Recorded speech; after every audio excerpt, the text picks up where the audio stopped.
In the year 356 BCE, under the hot Macedonian sun and the cool breath of Aegean breezes, a child was born who would go on to redraw the map of the known world, though not always in ways that made sense.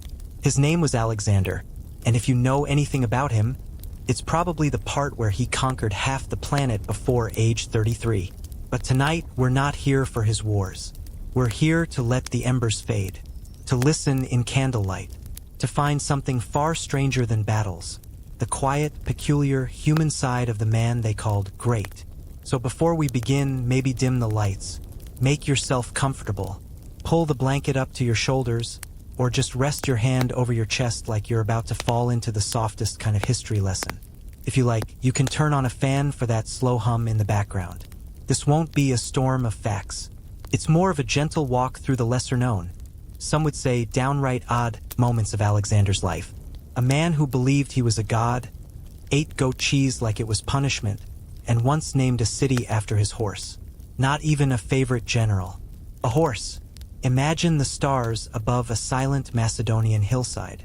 You're outside the royal palace in Pella. The cicadas are quieting. Inside, a boy is trying to memorize a passage from the Iliad before bed. One hand tucked under his cheek, the other resting on a sheathed dagger. This was Alexander's childhood. Books and weapons, myth and ambition, the scent of oiled bronze and dried parchment, the eternal war between sleep and purpose. He wasn't like other children, not just because he was the son of a king or because his teacher was Aristotle. It was the way he asked questions. Not what is it, but why does it matter? His questions didn't stop at the stars. They aimed at fate itself. Was man ruled by the gods, or could he make himself one? Strange, isn't it, that such large thoughts could fit inside a child still learning how to mount a horse? Alexander would grow up believing he was more than mortal, and yet he struggled with ordinary things, like hunger, heat rash, betrayal, loneliness, and the constant grinding pressure of expectation. But he never let you see it. Instead, he staged a kind of lifelong performance, an emperor always halfway between myth and migraine. He would one day conquer Egypt, Persia, and the vast, choking valleys of India. But he'd also sit quietly in a tent eating cold lentils and arguing with Aristotle about whether figs caused immoral thoughts. One moment he was storming a city. The next, he was commanding his men not to drink from a puddle until everyone had water. Paradox in sandals. Brilliant. Exhausting. Strange. This isn't the Alexander who carved empires with steel and strategy. This is the one who chewed on salted onions until his jaw locked, who cried over Homeric verses, who performed rituals while wrapped in a robe of lilies and incense, who had a friend murdered over a drunken insult, and grieved so hard he couldn't speak for 3 days. He was glorious, petty, obsessive, and often wildly theatrical. He tried to merge entire civilizations through costume changes. He told his men to marry Persians, then ordered a mass divorce. He claimed divine descent, then made everyone stand during dinner in case Zeus was watching. And yet, despite all of it, or maybe because of it, his men adored him. Not because he always made sense, but because he suffered with them. Because he marched through heat and dust like the lowest foot soldier. Because when a man offered him muddy water in a helmet, he poured it out in front of everyone, silently saying, "Not until all have drunk." Strange? Yes. Effective? Also yes. So as we begin this journey, this slow, starlit wandering through Alexander's strangest choices, don't expect linear conquest. We'll jump from dusty battlefields to whispered banquets, from ancient superstitions to moments of quiet rebellion. You'll meet philosophers who frowned at dessert, soldiers who feared lentils, elephants that Alexander didn't want to eat, but definitely wanted to hire, and the bizarre politics of robe-wearing. We're going to see the world through his eyes, as much as anyone can. The flickering torchlight of Persian palaces, the soft sand under a war elephant's feet, the smell of boiled grain at dawn, the weight of a crown you can't ever remove, even while asleep. And if somewhere along the way you find yourself drifting, that's okay. In fact, it's encouraged.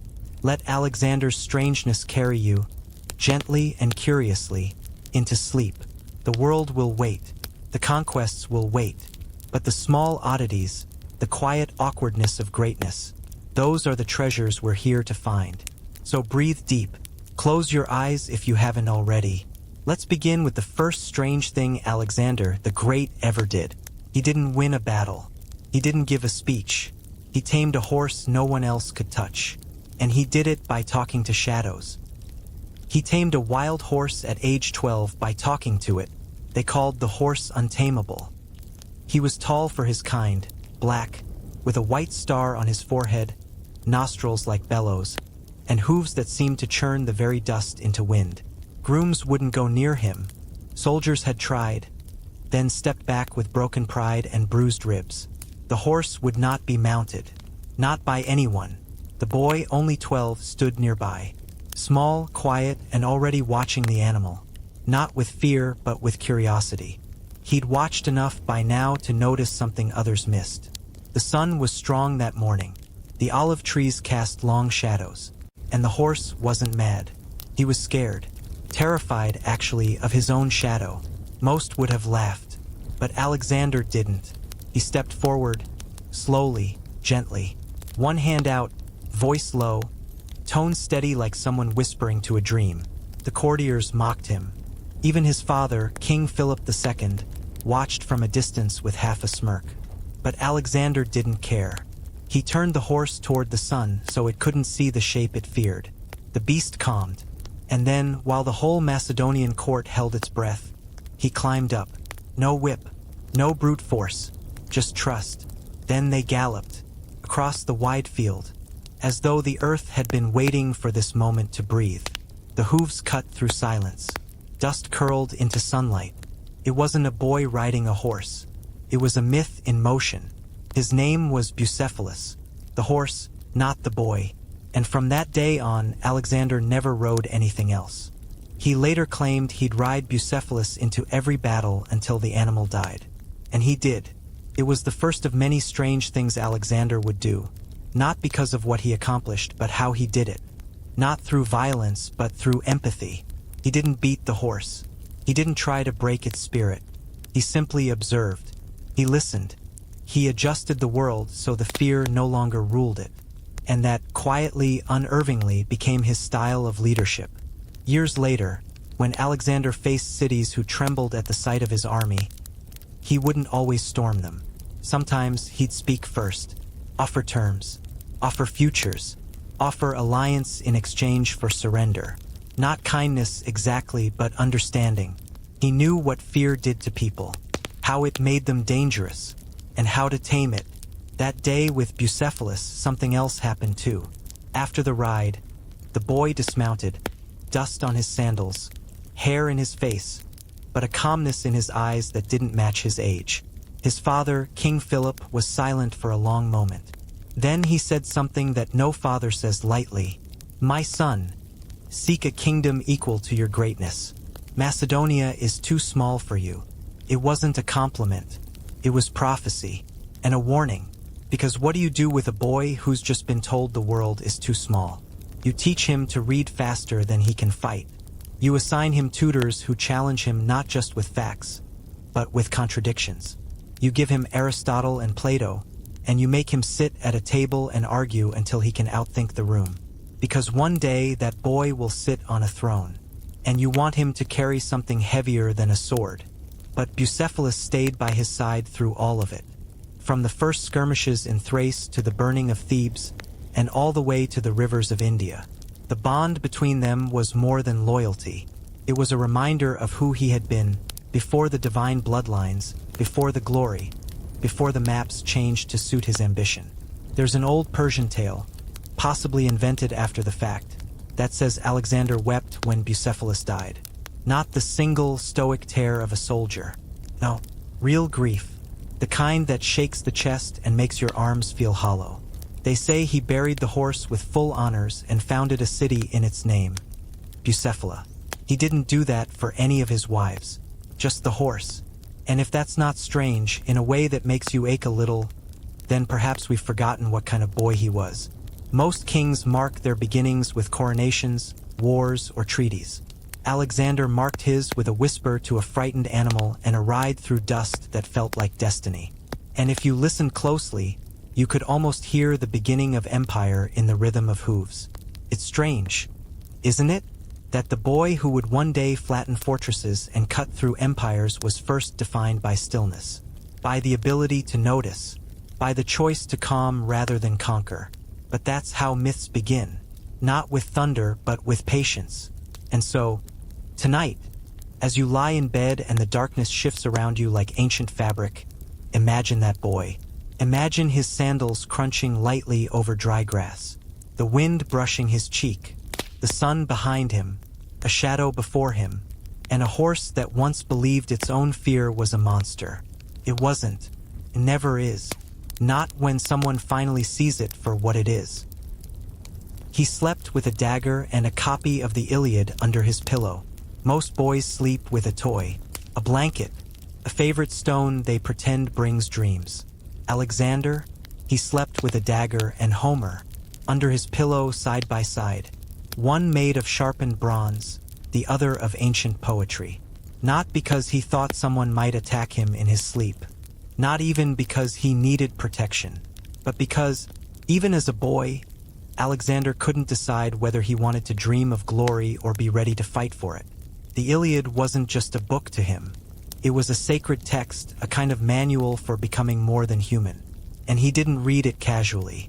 He read it over and over, annotated it, carried it during his campaigns, and whispered its verses as if they were prayers. Where most saw metaphor, he saw instruction. He was barely out of childhood when he declared Achilles his personal hero. Not just in admiration, but in imitation. "I want to live like him," he once said. "To fight, to be remembered, and to die young." It was a strange ambition. Most boys want to be knights. Alexander wanted to be a tragedy. He didn't just memorize lines. He breathed them. He once told a general that he could quote entire speeches from memory. That might seem excessive, until you realize those speeches often ended in war cries and fatal heroics. To Alexander, they weren't just words. They were maps, road signs to immortality. But perhaps the strangest part is this: he didn't read Homer for comfort. He read him for fire. He wanted the battle frenzy, the speeches before combat, the doomed bravery. He imagined himself as Achilles standing over the fallen Hector, divine and furious and full of thunder. He wanted to live in that echo. He wanted to feel the same rage, the same loyalty, the same tragic pull of fate. And yet, at night, he still curled up under the same sky, with a weapon and a poem beneath his cheek. What kind of mind does that? A fractured one, maybe, or perhaps just one that understands too early that greatness comes with a cost. Aristotle once remarked that young Alexander would read so intensely he'd forget to eat, that he'd walk into trees, still reciting lines from memory, that he asked questions about virtue and war, not because he was curious, but because he was trying to write the blueprint for his own life. The Iliad offered him a hero, but it also offered him a warning. Achilles dies. Always. Everyone knows this. Everyone sees it coming. Everyone, except perhaps the boy reading it at midnight, clutching the pages like fate itself could be bent. Alexander didn't just admire Achilles. He believed they were connected by blood, by destiny, by divine appointment. His mother Olympias encouraged this. She told him he was descended from Heracles, from Achilles, from gods. She made him believe his anger could be holy, that his victories were inevitable. The Iliad under his pillow was more than literature. It was lineage. He once visited Troy, centuries after the war described in those verses, and laid a wreath on Achilles' tomb. Not as a tourist, but as a spiritual successor. Then, in a moment historians still can't quite explain, he ran a naked footrace around the burial mound, in tribute. Alone, in the dust, as if hoping some trace of divine sweat would still be there. And when he won great battles later, real ones, not poetic illusions, he would still turn back to Homer. "Tell me again," he'd say, "what glory means." No other general brought a poet into the tent after a siege. But Alexander did. He treated bards like engineers. Their songs helped him build something he couldn't see but always believed in, a legacy. And then there was the dagger. It wasn't ceremonial.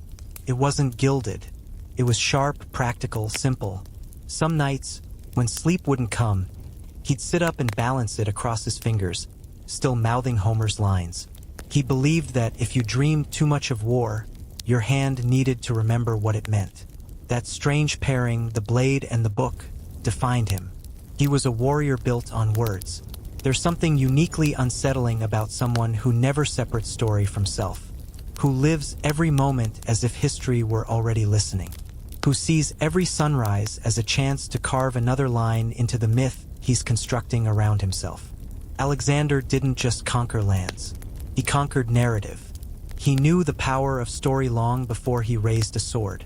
He knew that memory bends to drama, that if you act like a legend, the world will follow. So he slept each night with one item for killing and one for meaning. One to wound, one to understand. Because in his mind, the two were never far apart. He wasn't reading to escape. He was reading to become. And even as the pages turned to ash with time, and the dagger dulled and rusted, somewhere in that silent tent, beneath a starless sky, lay a boy wrapped in dreams too large for the world. You can picture it, can't you? The flickering oil lamp, the wind nudging the flap of the tent, the soft scrape of parchment as a page is turned, the glint of bronze as he rests one hand under his head and the other on the hilt, the Iliad cradled beneath his neck like a lullaby, and a world, entire, breathing, trembling, waiting just outside the canvas. He believed he was the son of Zeus. There's belief, and then there's conviction. And then there's Alexander the Great, standing in the Egyptian desert, squinting at the horizon, waiting to speak to a god. It was the year 331 BCE. He was 25, and he had already begun to conquer the Persian Empire. But something deeper stirred in him, not just the hunger for land or wealth, but a question that most generals never ask. Who am I really? Egypt had welcomed him as a liberator. The priests called him Son of Ra. The temples burned incense in his name. But Alexander was chasing something older, something more personal. He journeyed to the Oracle of Siwa, far out in the Libyan desert, where the sands moved like tides and even the wind carried secrets. The temple was dedicated to Ammonius, the ram-headed deity the Greeks equated with Zeus. It was said that only those destined for greatness could reach it alive. Many had failed. Alexander did not. He walked into the temple, sun-baked, dust-covered, probably exhausted, and emerged with a new identity. He was no longer merely the son of Philip of Macedon. He was the son of Zeus. He didn't shout it from rooftops. He didn't demand everyone bow. But slowly, subtly, he allowed the idea to circulate. He hinted, let others say it first. And when they did, he didn't correct them. Was it madness? Maybe. But it was also something far stranger, strategy. Because if your enemies believe you have divine blood, they hesitate. If your soldiers believe the gods march with you, they fight harder. And if you believe it even slightly, then death becomes less frightening. It becomes inevitable, meaningful, glorious. What's odd is not that Alexander believed it, it's that so many others did too. Greek historians debated it. Persian courtiers whispered it. Priests nodded in private, uncertain whether to call it heresy or prophecy. His mother, Olympias, had long insisted that a bolt of lightning, or a god in disguise, had visited her on the night of his conception. Whether it was symbolism or storytelling didn't seem to matter. The myth had already taken root. Even Aristotle didn't argue. Not directly. Instead, he taught Alexander how to behave as a philosopher king, which is another way of saying, if you're going to be divine, be useful too. The strange part wasn't just his belief, it was how he lived it.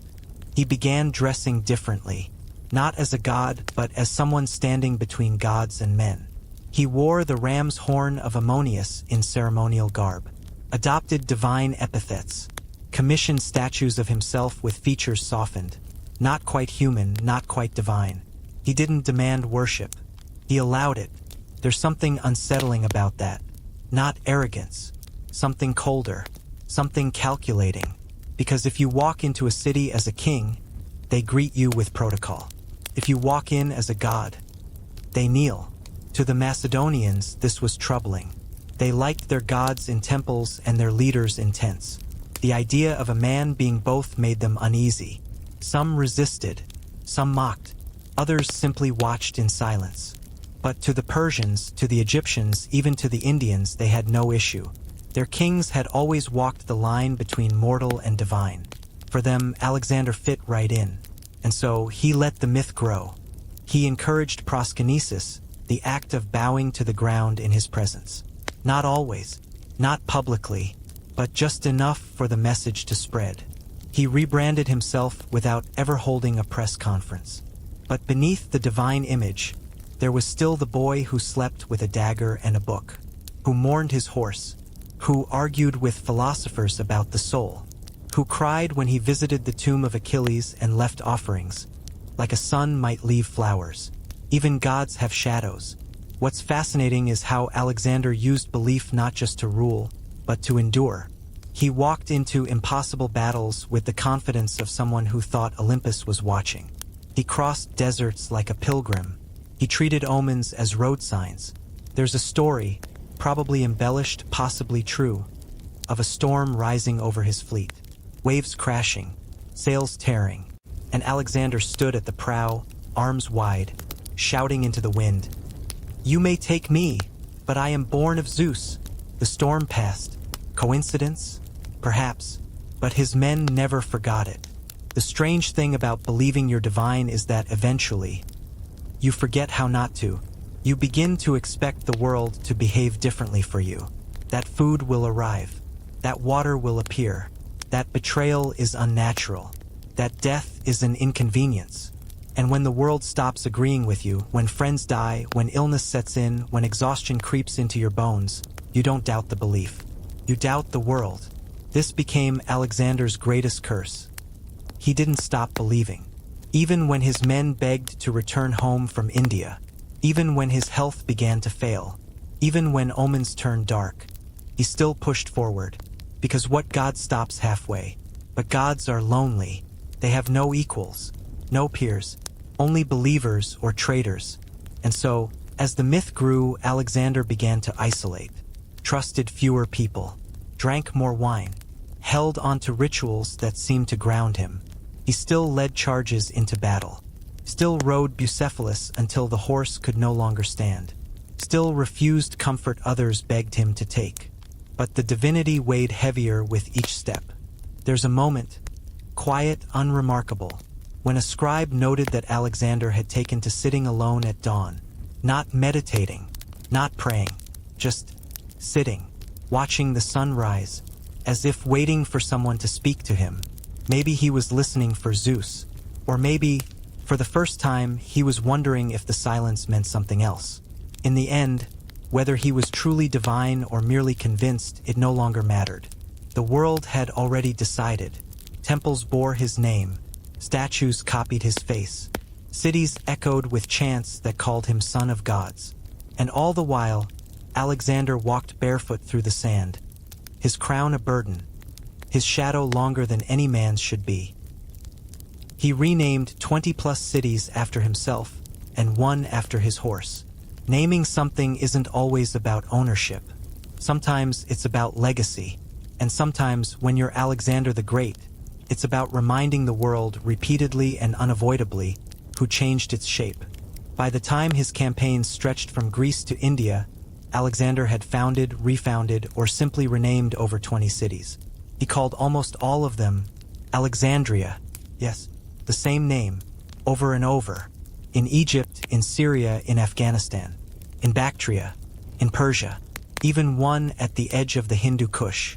He wasn't even subtle about it. "What shall we call this trading post, Your Majesty?" "Alexandria." "And this supply station?" "Alexandria." "But this one is next to a salt lake." "Alexandria."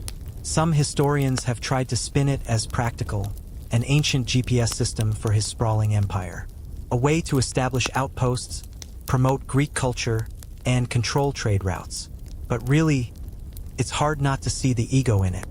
Imagine building your own world, and then stamping your name into the earth like wet clay. There was a logic to it, strange though it was. Each Alexandria had its purpose. One served as a naval base, another as a cultural center. Several became military fortresses, positioned like chess pieces across Asia. But perhaps the strangest of them all wasn't named after himself. It was named after his horse, Bucephala. After Bucephalus died, possibly in India after a long and loyal service, Alexander did what no general had done before. He founded an entire city in memory of an animal.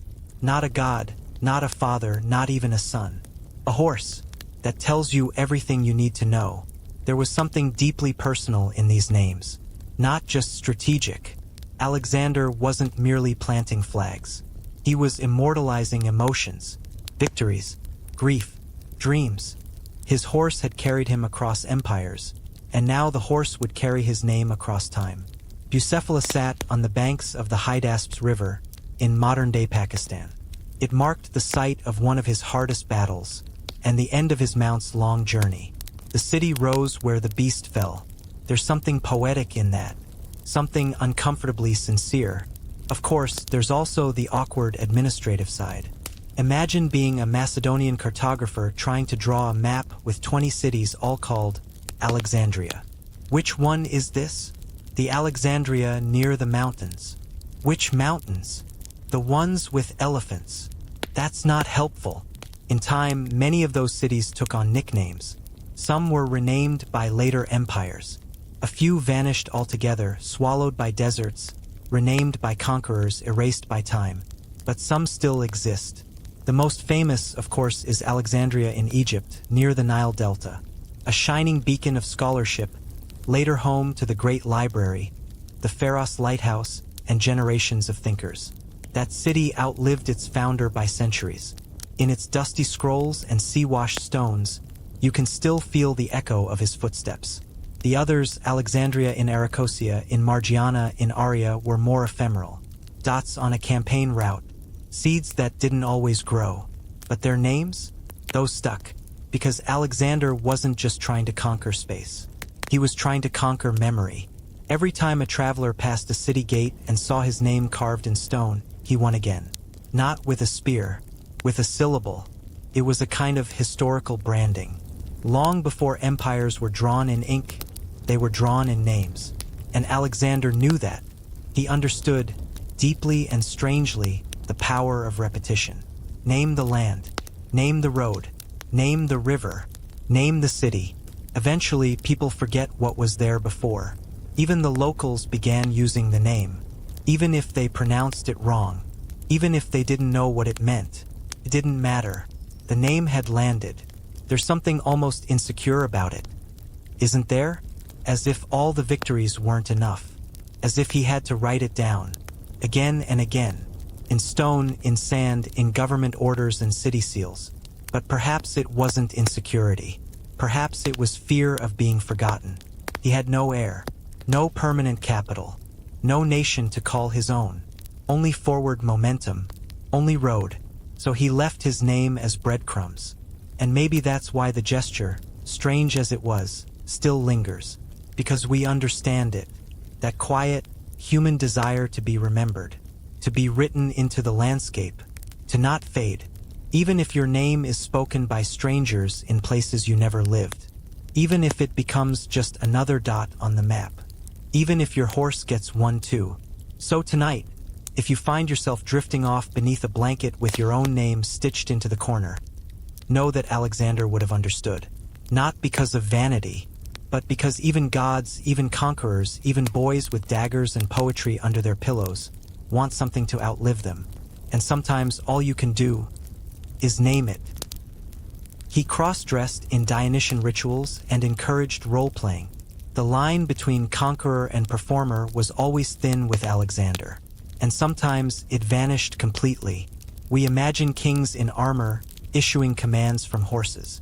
But Alexander also wore robes of saffron and violet, laced himself with floral garlands, painted his face, and led processions through streets with tambourines and incense. This wasn't drunken whim. This was ritual. And the ritual was strange, at least by modern standards. He was channeling Dionysus. Yes, that Dionysus, god of wine, theater, madness, transformation. The one whose followers danced in the forests until their feet bled. The one who blurred lines between man and woman, sacred and profane, real and imagined. Alexander didn't just worship Dionysus. He embodied him. There were times, especially during his eastern campaigns, when he staged elaborate ceremonies in which he and his men dressed as satyrs, priests, or even gods themselves. The Macedonian general Ptolemy was once spotted in full satyr costume, tail and all, stumbling after Alexander as drums pounded like heartbeat through the night. Why? Because Alexander believed that leadership required more than orders. It required spectacle. These Dionysian rituals weren't private moments. They were performances, deliberate, disorienting, theatrical. They sent a message. The king wasn't just a man. He was something fluid, something divine, something wild. Imagine him. Golden bangles clinking, his eyes painted in kohl, body draped in silk, standing at the front of a torchlit parade through the streets of a city he'd just conquered. The people didn't cheer. They watched, confused, uncertain whether to bow, dance, or run. It was political theater as much as spiritual ecstasy. To the Greeks, Dionysus represented change, the collapse of old boundaries, the arrival of new truths. And Alexander, whose entire career was a storm of cultural fusion, found his mirror in that mythology. He wasn't just dressing up. He was inviting transformation, and it unsettled his men. Many Macedonians, hardened by years of fighting, didn't understand why their king would parade through Babylon wearing Persian robes, offering libations while flute players followed behind. They grumbled in tents. They looked away during ceremonies. But they didn't leave, because despite how strange it was, it worked. These rituals helped Alexander fuse cultures. He mixed Greek and Persian customs into new forms, held hybrid festivals, made his soldiers drink wine with courtiers, sat Persians and Macedonians side by side and told them they were one people now. It was awkward. Sometimes it failed, but sometimes it didn't. He staged entire plays with his generals playing gods. Once, he declared that everyone in his entourage would take on a divine persona for a month. One pretended to be Hermes, another played Hades. Alexander, naturally, was Dionysus, and if that sounds absurd, it was. But also effective. It allowed people to let go of old roles and try new ones. It softened identities, allowed enemies to play at being friends, even if only for an evening. It was diplomacy wrapped in pageantry.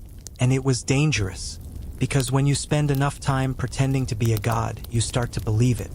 The lines blur, the mask sticks. There are stories, uncertain, hazy, of nights where Alexander entered a banquet in full ritual garb and wouldn't break character, not even for his oldest friends. He'd speak in riddles, answer to a different name, demand wine be poured in silver bowls, and threaten exile to anyone who laughed. Was it madness? Or was it strategy? Maybe both. Because when you rule an empire stitched together by dozens of religions, philosophies, and languages, there are few common denominators. But myth? Everyone understands myth. Everyone recognizes a god when they see one, even if he's wearing mascara and quoting Euripides. Alexander didn't just conquer geography. He conquered archetypes. He became what each culture needed. A pharaoh in Egypt, a Shah in Persia, a liberator in Babylon, a storm in India. And Dionysus, the god of masks, was the perfect guide. There's something eerily modern about it all. Role-playing, identity blending, image as performance. It wasn't just eccentricity. It was marketing. And yet it wasn't cold. It was sincere too, because Alexander believed in ritual, in symbolism, in the power of a crown made of ivy, and a robe woven with stars. He believed that if he could embody the story, he could shape reality. And in a way, he did. No other general mixed wine-soaked festivals with policy announcements. No other king debated metaphysics in one breath and rode an elephant the next day in full god costume. He was exhausting. He was unforgettable. and he was strange. But that strangeness changed the world, because culture didn't just follow armies. It followed costumes and music and myth. It followed torches in the night and strange parades where the king didn't act like a king, but something else entirely. So tonight, as the rhythm of the story slows and the weight of blankets presses gently on your shoulders, picture Alexander, half lit by fire, his robe trailing through jasmine petals, his eyes half closed from incense. Not in armor, not in rage, but in ceremony, dancing in the shadows between who he was and what the world believed he could become. He had his men marry Persians, then regretted it. By the time Alexander reached the Persian heartlands, he wasn't just a conqueror.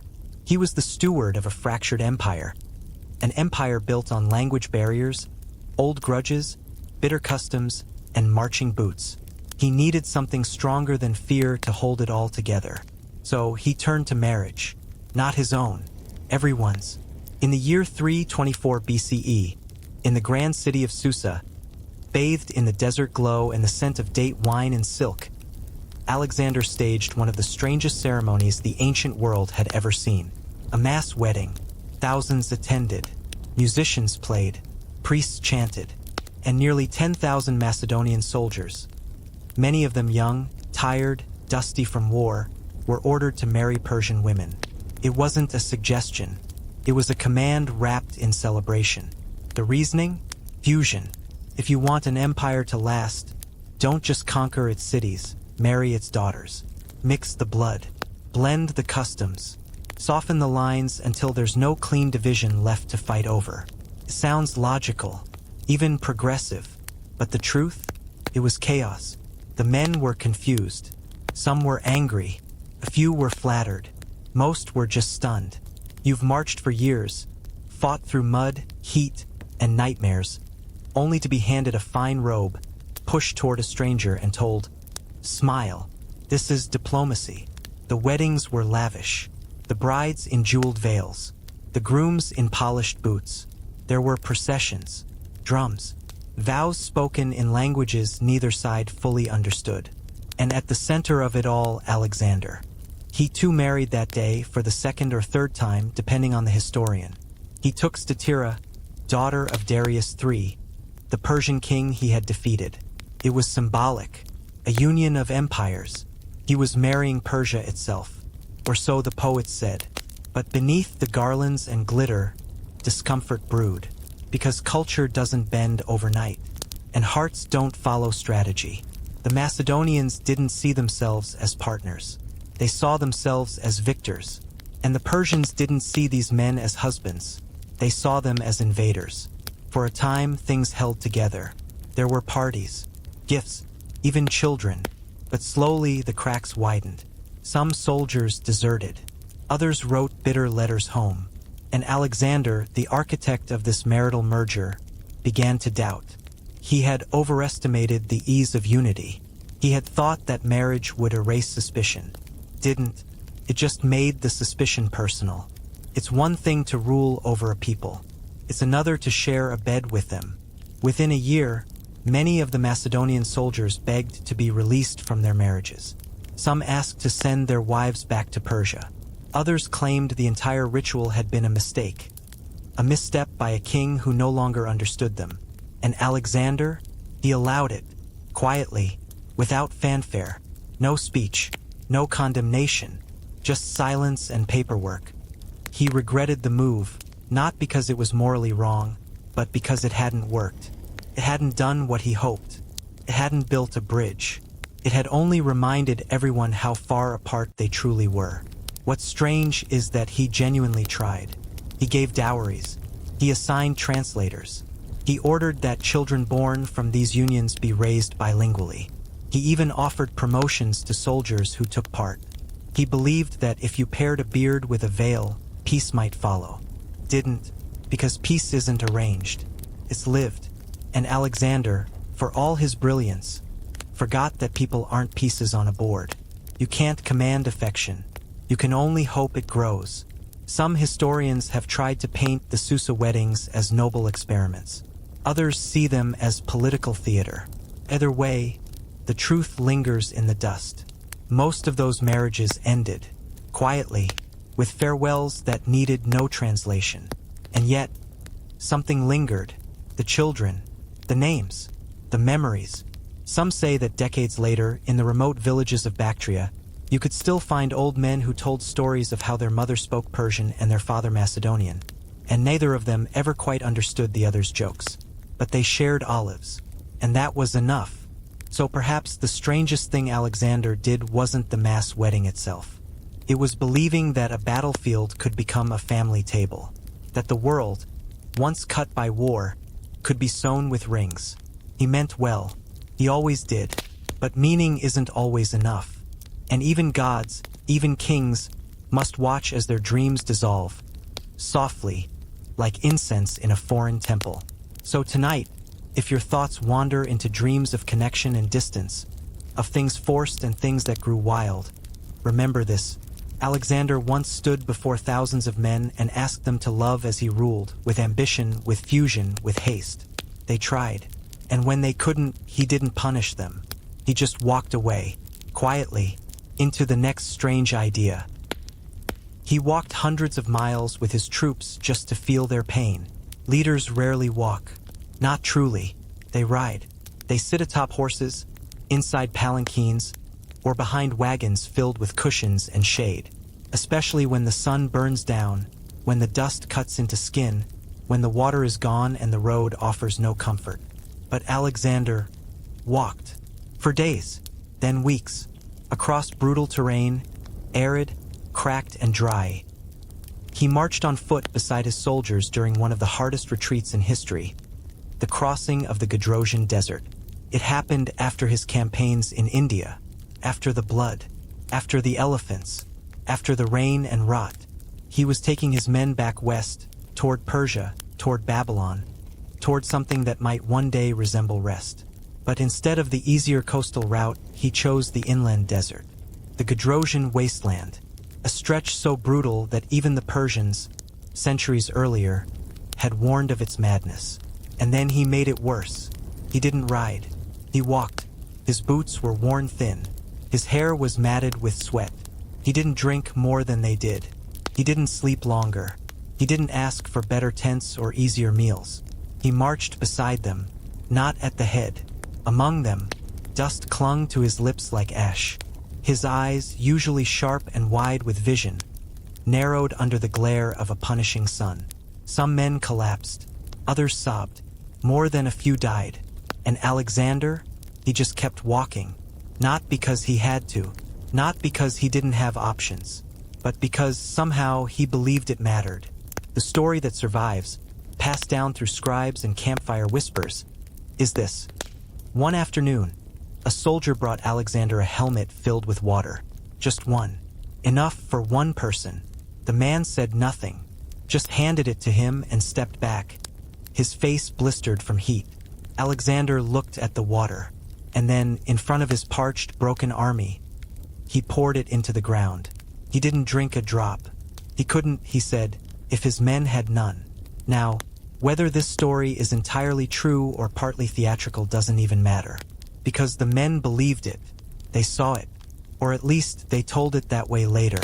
And in doing so, the myth and the man fused again. There's something astonishing in that, because leadership so often hides behind ceremony. But Alexander stepped straight into the pain, not to save them, not to outdo them, just to share it. It didn't make the desert easier, but it changed how they endured it. They followed not just a king, but someone willing to bleed in rhythm with them. He blistered, he burned, he staggered, he shouted encouragement until his voice went hoarse. And when a soldier dropped from exhaustion, Alexander helped lift him. He didn't ask them to love him. He earned it. There's something strange and beautiful about a man who conquers the known world, then chooses suffering not as punishment, but as communion. Even his enemies took notice. Years later, Persian chroniclers would write of the march, not to mock it, but to marvel. What kind of king walks without sandals beside the very people he commands? Not a mortal one, they said. Maybe something else. But of course, suffering leaves its mark. By the time they reached the other side, thousands had died. Their faces were gone from the rolls, their bodies buried shallow under sand. And Alexander, for all his strength, had changed. His gait was slower, his posture tighter. He spoke less, slept less, laughed less. The desert had scoured something from him. Not regret exactly, but the illusion that any of this could last forever. When they finally made it to a water source, a spring so clear it felt like salvation, he didn't drink first. He didn't run.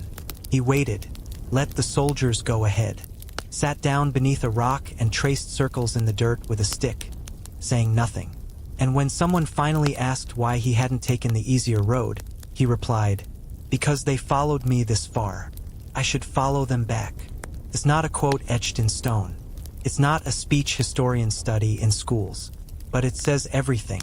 Because strange though it may seem, this was the same man who named cities after himself, who danced as Dionysus, who claimed descent from Zeus, and yet also the man who chose to walk when he could have ridden, who bore blisters beside his soldiers, who wept not just for victory, but for those who couldn't walk with him anymore. And that duality, that stretch between divinity and dust, is what made Alexander unforgettable. He didn't just lead from the front. He walked in the middle, with sun on his shoulders, sand in his mouth, and a silence inside him that no crown could ever fill. He tried to sail to the ends of the earth, literally. We live now with maps, GPS satellites, oceans photographed from above, coastlines trimmed and pinned. But in Alexander's time, the world ended in mist. Beyond India, unknown. Beyond the southern seas, monsters, edge, maybe gods, maybe nothing at all. And yet, Alexander wanted to see it. All of it. Even the edge. He had conquered the world, or so it seemed, but that wasn't enough. Because conquering means lines, borders. But curiosity doesn't stop. So one day, somewhere near the mouth of the Indus River, Alexander turned to his admiral, Nearchus, and said something like, "Let's keep going. Let's sail. Not toward home, but toward the end of the world." They gathered ships, some barely seaworthy, patched with palm rope and tar, loaded with barley and oil. The plan? Follow the southern coast of Asia. Chart it. Explore it. See where the waters led. And perhaps, find the sea that encircled all lands, the mythical ocean river of the Greeks. They thought it might loop back around, that the world was shaped like a flat plate, rimmed by a divine ocean. If you sailed far enough, maybe you'd come back around, or maybe fall off. Alexander didn't know, and that's what drove him. This was more than a journey. It was a wager, against myth, against fear, against the idea that some things were not meant to be seen. The fleet moved slowly. The coast was harsh, jagged cliffs, barren beaches, sudden storms. Salt crusted the oars. Water spoiled in barrels. Men grew sick from the sun, from the wind, from bad shellfish and worse spirits. And yet, they continued. By day they mapped. By night they whispered legends. One sailor claimed he saw a serpent longer than 2 ships. Another heard voices from beneath the waves. A third refused to sleep below deck ever again after seeing glowing lights in the deep. Eyes, he swore, the size of fists. But Alexander didn't flinch. He walked the decks at night, barefoot, listening to the creak of wood, the breath of sea. He asked Nearchus about constellations. He asked priests about omens. He wanted to understand everything. Not just where the land ended, but why it had to. He wasn't satisfied with the edges others accepted. He wanted more. He always wanted more. It's easy to call that greed. But maybe it was just wonder dressed in ambition. They reached Makran, then Hormuz. They followed the curve of what we now call the Persian Gulf. They saw whales. They saw glowing tides. They saw ruins of cities no longer marked on any tablet. And though the sea was cruel, it gave back just enough mystery to keep them going. There was no treasure, no cities to burn, just salt and sky and the ache of something just out of reach. And then Alexander stopped, not because he wanted to, but because the ships were falling apart. Supplies were gone. Monsoons threatened from the east. Men were dying. The sea didn't surrender the edge. But it gave Alexander a glimpse of something else, scale. He understood, finally, that the world was larger than any army, that curiosity could stretch farther than conquest, that some journeys didn't need enemies, only wind. When he turned back, it wasn't defeat. It was awe. He returned with sketches, with logs, with descriptions of coastline and sea currents, of islands and strange birds. He had tried to reach the world's border, and in doing so, expanded it. And that, perhaps, was the strangest thing of all. Because Alexander, conqueror of empires, student of Aristotle, claimed cities and hearts, but he also claimed curiosity. He taught the world to ask, what's beyond? Even now, satellite maps trace the same routes his fleet once sailed. We can fly over them in minutes, zoom in, drop a pin, but we'll never quite see them as he did. Through salt-crusted lashes, through sweat and compassless faith, through the kind of quiet that comes only when you've gone farther than anyone else dares, and still want more. So if you lie in bed tonight and feel that distant hum in your chest, that wondering itch, that whisper of what if, know this, you're not alone. Alexander felt it too. Out there, past the sand and sun, sailing toward a horizon that may not have existed, but mattered anyway, because some edges are meant not to be found, but chased. He killed his closest friend in a drunken rage, then couldn't forgive himself. Even kings need friends. For Alexander, that friend was Clitus the Black. Clitus wasn't just a drinking companion or a fellow officer. He was family, almost, a trusted veteran of the Macedonian cavalry. One of the men who had helped save Alexander's life at the Battle of Granicus, shielding him from a Persian sword with nothing but reflexes and bravery.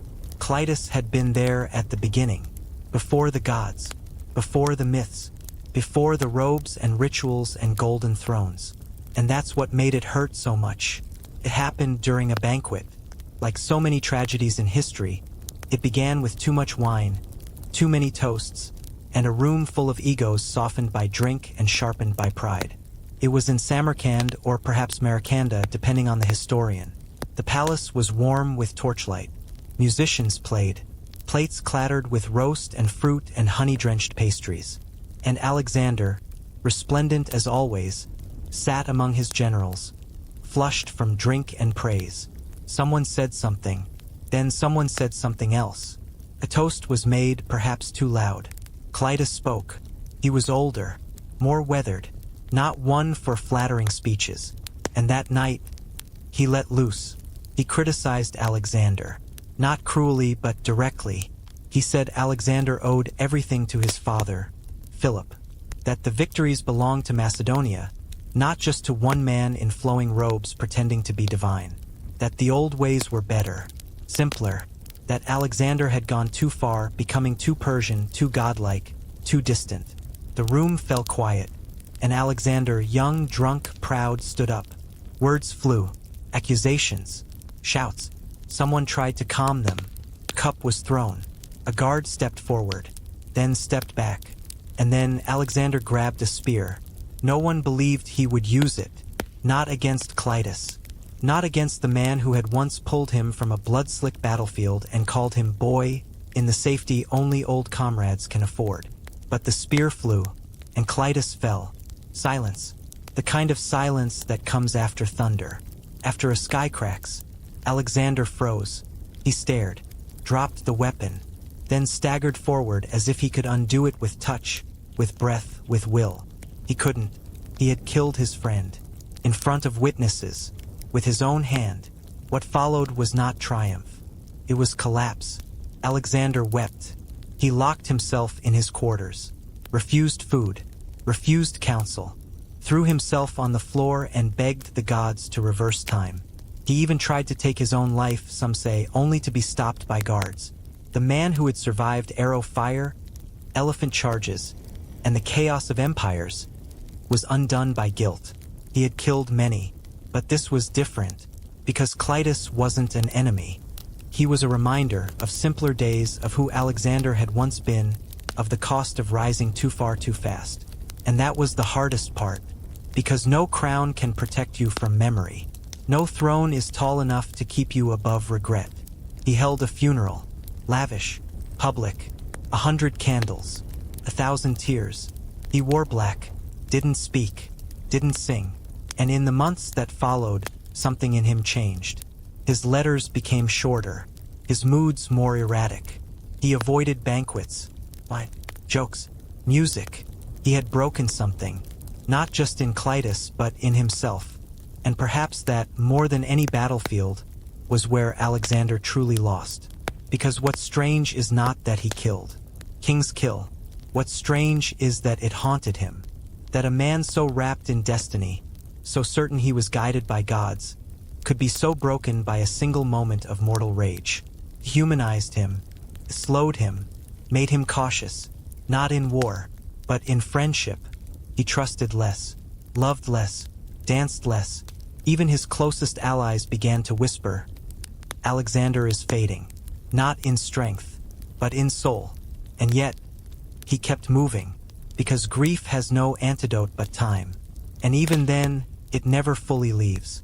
It just becomes quieter, like a bruise beneath armor. So when you lie awake tonight, remembering things you said or didn't say, people you lost or left, know this, even Alexander, who ruled the world, was brought low by one mistake. One night, one man, and though the empire marched on, a part of him did not. He believed in immortality and went searching for it. There are stories older than empires, stories whispered in mountain passes and temple courts, of springs that heal, waters that shine, fountains that grant something no man has ever truly held, immortality.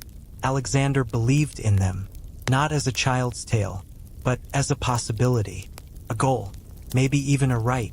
He had conquered the world, or nearly, and with every city, with every march and battle and ceremony, he watched his own legend grow. Statues rose before his hair had even grayed. Poets called him divine while his sword was still red with dust. So why not? Why not chase the oldest rumor of all? The idea that somewhere far east, past the lands of silk and thunder, there flowed a stream untouched by time. Drink from it and you would never die. Walk into it and you would never age. Not just remembered forever, alive forever. This belief didn't begin with him. The legend of the water of life is ancient, Persian, Indian, even Sumerian. Some placed it in the land of darkness, others in the distant mountains beyond the world. Some said it was guarded by dragons, others that it was simply hidden like truth waiting, and Alexander went looking for it. He sent envoys, hunters, mystics. He asked the Brahmins of India, the priests of Babylon. He interrogated sailors, read scrolls, listened to hermits. There's one story, told centuries later in the Alexander romance, that says he ventured into the land of darkness with a single companion, a servant named Andreas, or sometimes identified as a version of the prophet Al-Qaeda. Together they journeyed, carrying dry fish as rations. And at one moment, when the fish was dropped near a stream, it came back to life and swam away. That, the tale says, was the water of life. But only the servant drank, not Alexander. He had missed it by heartbeats. When he realized, he wept, not from jealousy, from irony, to come so far, to cross worlds, to battle fate and be undone by accident. Whether true or not, the tale spread. Alexander the Great, who bent the world beneath his will, could not grasp immortality. Because immortality isn't seized. It slips, teases, it dances just out of reach. And yet he kept seeking, not always with maps, sometimes with rituals. He ordered strange sacrifices, consulted oracles in distant dialects, stared at eclipses until his eyes ached. He wanted to know, is there something beyond the veil? Not death, but its twin, that thing with no shadow, no final breath. And perhaps the strangest thing? He wasn't afraid of dying. He was afraid of ending, of his story halting, of his name vanishing from tongues, of being just another statue eroded by rain and time. So he tried to carve his name not just in stone, but in eternity. That's why he renamed cities, why he spread his image across coins, across continents, why he told his scribes, let every step be written, Let every moment be marked. If he couldn't live forever, maybe the story could. And in that, he succeeded. Because here we are, still speaking his name, still wondering if he drank from that river, if he stood at the edge of something eternal and turned away, or was turned away. In a world of emperors and warriors long forgotten, Alexander remains, not just in museums, but in the way we speak of greatness, of ambition, of longing. He became the template for what a human can chase, even if they never catch it. So tonight, as your thoughts quiet and the fire behind your eyes dims to embers, consider this. Even the greatest among us feared fading. Even Alexander, who ruled from Nile to Indus, longed not for more land, but more time. And perhaps the strange, gentle truth of his story is this: immortality isn't about never dying. It's about being remembered softly, across centuries, in whispers and sleep. And in that, he lives. He died young, and left a corpse that didn't rot.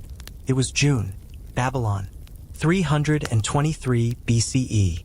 The walls of the great city shimmered in the heat, and inside its massive palace, a repurposed throne of conquest, Alexander lay still, not dead, yet not waking.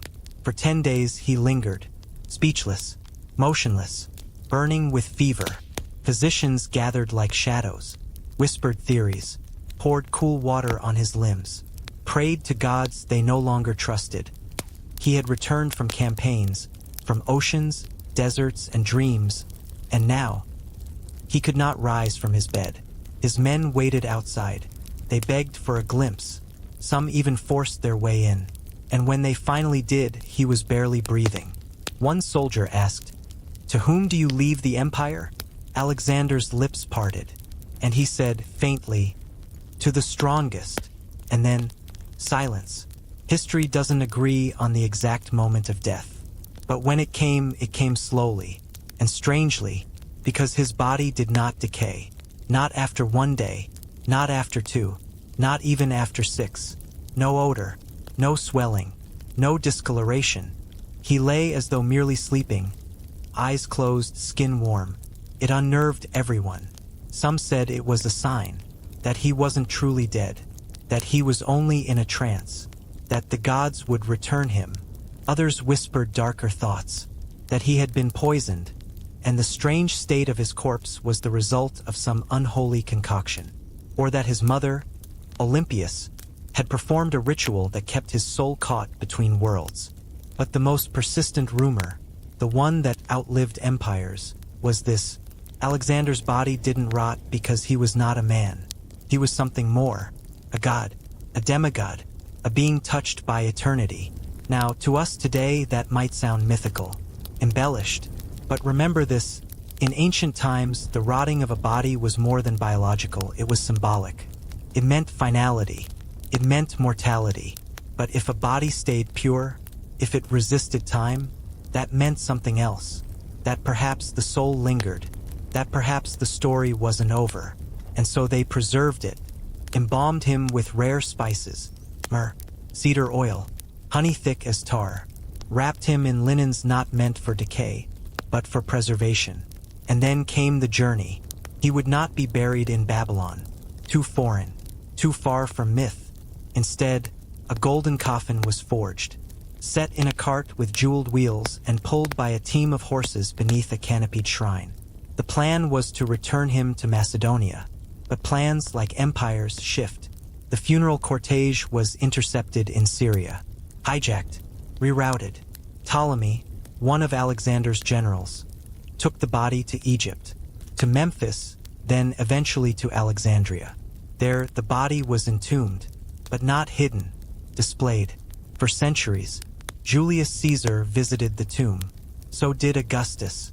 So did Caligula, who reportedly took Alexander's breastplate, and Septimius Severus, who sealed the tomb to protect it. And then, it vanished. Somewhere between the 4th and 6th centuries, the tomb was lost. Earthquakes, war, urban expansion, or simply time's slow erasure. No one knows where Alexander lies now. Some say beneath modern Alexandria. Others believe he was moved secretly, or that his remains were destroyed. or perhaps that he never truly died. But the part that lingers, the part that still stirs, is the image of that preserved body. Still, untouched, like marble carved from breath. For ancient peoples, it wasn't just a medical mystery. It was a message. A king who ruled the world should not rot like common men. And whether by miracle or mummification, Alexander fulfilled that last strange promise. He would not be forgotten, not by sight, not by scent, not by time. So tonight, as your own breath slows, and the pulse of history softens into hush, imagine that golden coffin, drifting on wheels through sand, carved lions at its corners, soldiers at its sides, and above, the stars, those same stars Alexander used to chart his way to the edge of the world. And know this, even in death he traveled, even in silence he endured, even in the stillness of his final sleep, he reminded the world, some men do not vanish. He thought he was a god, and made everyone else act like it too. There is a point in every great life where belief tilts into something stranger. Not confidence, not faith, but a quiet, persistent certainty. Alexander reached that point somewhere near Egypt. It was hot, bright, the desert stretched like parchment in every direction. He rode toward a place called Siwa, an oracle, an ancient temple in the oasis. The journey itself was strange. Blown off course by sandstorms, nearly lost. Saved, legend says, by a pair of ravens. Or snakes. Or simply luck disguised as myth. When he arrived, he entered the temple alone. No guards. No priests. Just stone. Silence. And a single question whispered to the gods. What he asked, we don't know. What he heard, we'll never be sure. But when he emerged, his eyes were different. Not wild. Not broken. Just knowing. He said the oracle had called him son of Zeus Ammon, a god. Not metaphorically, literally. That wasn't new in the ancient world. Pharaohs were gods. So were emperors. But Alexander was Greek, Macedonian, raised on philosophy and reason. Yet here he was claiming divine blood, divine purpose. He began wearing the white ram's horn of Ammon in his crown. He stopped referring to Philip as his only father. And slowly, very slowly, he began expecting others to see it too. At first, it was subtle. He added titles to coins: Basilius, divine, son of Ammon. Then came gestures. In Persian court, it was common to bow, to prostrate. It was called proskynesis, a full-body act of submission. Kneeling head to floor. Persians did it for kings. Greeks did not. To them, only gods received that kind of reverence. But Alexander asked for it, or perhaps hinted at it, and the court split. Some complied, especially the eastern satraps. They had no issue, but his Macedonian generals bristled. They had fought beside him, drunk with him, watched him bleed, and now he wanted them to kneel? To act as if he weren't a man, but a flame? A storm? A myth in the flesh? The tension simmered. There was a famous attempt to introduce proskynesis formally at a banquet. The idea was simple. Everyone would perform the gesture. Callisthenes, a Greek historian and distant relative of Aristotle, refused. He stood, spoke calmly, respectfully, but clearly. You may be a great king, he said, but you are not a god. He was never seen again. Some say he was executed. Others say imprisoned. Others poisoned. And so the line blurred. Alexander didn't declare himself a god from the rooftops. He didn't write it in laws. But he allowed it, encouraged it. He walked among temples with the silence of a deity. He answered prayers as if they were addressed to him. He accepted incense, bowed heads, weeping pilgrims, and in doing so, he shifted something. He made it normal. He made divinity part of the crown, not just rule by force, but by aura, by belief. That was the strange thing. Not that he believed he was divine, but that everyone else began to believe it too. Even those who hated it, even those who doubted, because belief is a current, pulls, and Alexander swam in it with ease. Was it vanity? Maybe. Was it political? A way to unite East and West under one cosmic rule? Also possible. But maybe it was something deeper, lonelier. He had no equals, no mentors, no rivals. He stood alone at the top of the world. And maybe, just maybe, he needed to believe he was more than a man because no man should be that alone. So he wore the horns. He walked with gods. And in time, he became one. Not just in legend, in ritual. Temples were built. Feasts held in his name. Songs sung in a register reserved for Olympus. Even centuries later, long after his bones had vanished into the Egyptian soil, people still called him divine. In dreams, in prayers, in stories whispered at night. And tonight, your night, he drifts in again. Not as a warlord, not as a shadow, but as a question. What does it mean to be more than mortal? And what does it cost? For Alexander, perhaps the answer was everything. He left an empire with no heir, and let it shatter on purpose. It is one thing to build an empire. It is another thing entirely to hold it, and harder still to let it go. Alexander built an empire stretching from the Ionian Sea to the edge of India. A thread of cities, cultures, mountains, and myths stitched together by one man's will. But when he died, there was no plan, no son old enough, no brother strong enough, no command left behind that anyone could agree on. Just a vague, whispered phrase on his lips. To the strongest, that was it. That was his will. A challenge, curse, or maybe a final joke, because he must have known. He was no fool. He had seen what happened when power was left without an heir. He'd watched how his own father, Philip, secured every outpost before ever riding off to war. Philip had made plans, built systems, named successors. Alexander made none. There was Roxana, his wife from Bactria. She was pregnant when he died. But her child, Alexander IV, was not yet born. There was Aridaeus, his half-brother. But he was sickly, mentally unfit. Still, the generals tried. They tried to keep the pieces together. They declared Aridaeus and the unborn child joint kings, set up a council of regents. But the glue was already cracking, because none of them were Alexander. Ptolemy took Egypt. Seleucus eyed the east. Antigonus gathered strength in Asia Minor. Perdiccas tried to hold the center and failed, stabbed to death by his own officers while crossing the Nile. The empire bled, fractured, not in one moment but over years. Wars of succession, assassinations, betrayals. Roxana and the baby were killed, quietly, efficiently, because power does not wait for infants. The strange thing is, Alexander could have stopped it. Years before, he could have named someone, adopted a successor, chosen one of his brilliant, ruthless, loyal generals. He had many. He knew their strengths. He knew their flaws. And he knew, surely knew, that leaving nothing meant inviting chaos. So why didn't he? Some say arrogance, that he thought no one else worthy. Others say spite, that he didn't want anyone to inherit what he bled for. But maybe it was something else. Maybe he understood that his empire wasn't meant to last, because it wasn't built for peace. It was built for motion, for conquest, for awe. And once he was gone, what was left wasn't unity, but momentum. And momentum can't be governed, only ridden until it breaks. So he let it shatter, not carelessly, but like a man who knows he has written the final chapter of his own myth, and now lets the book close. He left cities, statues, languages, and blood, but not a map, not a guide. He left the world to scramble for meaning. And maybe, just maybe, that's what he wanted. Not a kingdom, but a legend, because a kingdom can be conquered. A legend only grows.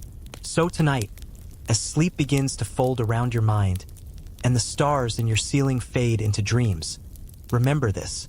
Alexander died without tying the bow. He left it frayed, and from that unraveling, entire histories were born. Wars, dynasties, cultures, not because he planned it, but because he didn't. And in that silence, in that unfinished ending, his presence lingered more powerfully than any law ever could. He built an empire to be felt, not followed. And so his echo walks with us, and so the world moved on. The empire splintered into kingdoms. Names changed. Borders redrew themselves like rivers after a flood. But the echo of Alexander remained, not just in stone or scrolls or stories, but in how we dream. Every time a child hears of a great conqueror, his name floats up. Every time a general studies a map, his campaigns shadow the margins. Every time someone whispers of ambition too vast for one lifetime, he stirs. Because Alexander didn't just carve out territory. He carved a shape in the world's memory. He showed what could happen if one person refused to accept the limits others set. He dared to think farther, faster, stranger. He asked, "Why not me?" and then marched. But he also showed us the cost of never stopping, of chasing eternity until even sleep feels like defeat. He slept little, ate simply, trusted rarely, and loved carefully. And even now, you can feel that tension in the stories. Between the fire of conquest and the soft ache of loneliness. Between divine ambition and human heartbreak. He was strange, not just for what he did, but how he did it. He embraced cultures he could have crushed. He wept at poetry. He mourned his horse like a brother. He believed in omens, stars, destiny, and yet still fought every battle as if fate needed a push. He blurred the lines between hero and tyrant, between mortal and myth. And in that blur, he became something that still keeps us wondering. Not because he was perfect, but because he wasn't. He made mistakes, grievous, haunting ones. He hurt people, killed friends, left chaos. And yet, there's something in that contradiction that holds our gaze. Because maybe we don't remember him for being great. Maybe we remember him for being vast. Too vast to hold in one story. Too wild to tame into a clean lesson. So now, as your own mind drifts, gently, peacefully, into the space between thought and rest, know this: you've just walked through the strange, flickering trail of a man who tried to hold the world. And for a moment, did. Now, let that story settle in you like dust on an old road. Let the torches dim, the footsteps fade, the campfires cool to embers, and the stars above, those same stars Alexander traced, now stretch over your sleep. Soft, steady, endless. Good night, and may your dreams remember wonders.